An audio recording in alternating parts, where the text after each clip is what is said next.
পড়াশোনার পাশাপাশি নিজের স্কিল বা দক্ষতা বাড়ান, কাজ শেখেন। সেটা যে কোনো কাজ হতে পারে।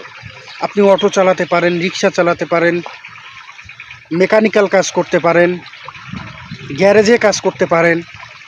কোনো কাজ ছোট না। পড়াশোনার পাশাপাশি নিজের দক্ষতা বাড়ান, নিজের স্কিল বাড়ান, যেটা আপনার পরবর্তীতে কাজে আসবে। আপনি এখন মনে করছেন যে আমি অনার্স কমপ্লিট করেছি, আমি মাস্টার্স কমপ্লিট করেছি, আমি এই ছোট ছোট কাজের সঙ্গে নিজেকে জড়াবো কেন? বা যে কোনো প্রতিষ্ঠানে ছোট একজন কর্মী হিসেবে কাজ করতে পারেন।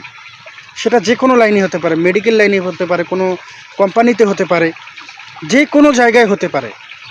নিজের স্কিলটা তৈরি করুন, ডেভেলপমেন্ট করুন নিজেকে।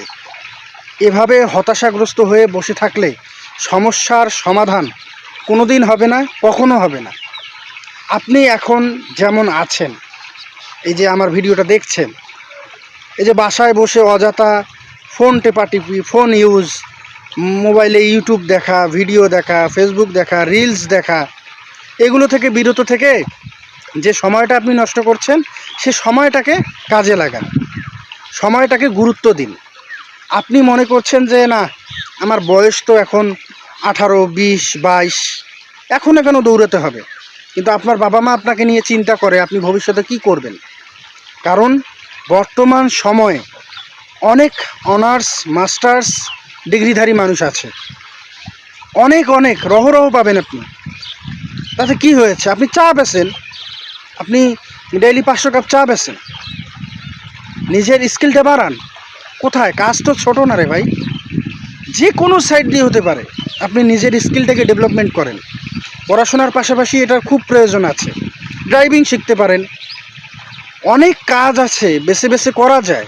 আপনি যদি আগ্রহী থাকেন, আপনার যদি কাজ করার মন মানসিকতা থাকে, আপনি নিজেকে ডেভেলপমেন্ট করে গড়ে তুলুন, নিজেকে পুরোপুরি পাল্টে ফেলুন। অনেক মানুষ অনেক কথা বলবে, সমাজের মানুষ শুধু কথাই বলে, কিন্তু আপনাকে কেউ কাজ করে দেবে না, আপনাকে কেউ সহযোগিতা করবে না, কেউ সহযোগিতার হাত বাড়িয়ে দেবে না, হাতটা টেনে তুলবে না, পারলে আপনাকে বিপদে ফেলবে। তাহলে কাজকে ভয় করে কোনো লাভ আছে? কাজ আপনাকে করতে হবে। নিজের দক্ষতা বাড়ান, কাজও করেন, টাকাও কামান। কাজ ছোট হতে পারে, বড় হতে পারে, কাজ তো কাজ। কাজের সাথে কখনো কম্পেয়ার করবেন না নিজেকে। কাজ ছোট বড় সব কাজ। নিজের দক্ষতা বাড়ান, নিজের স্কিল বাড়ান, নিজেকে ডেভেলপমেন্ট করেন। আপনি যখন নিজেকে নিয়ে ব্যস্ত থাকবেন, নিজেকে সময় দেওয়ার মতো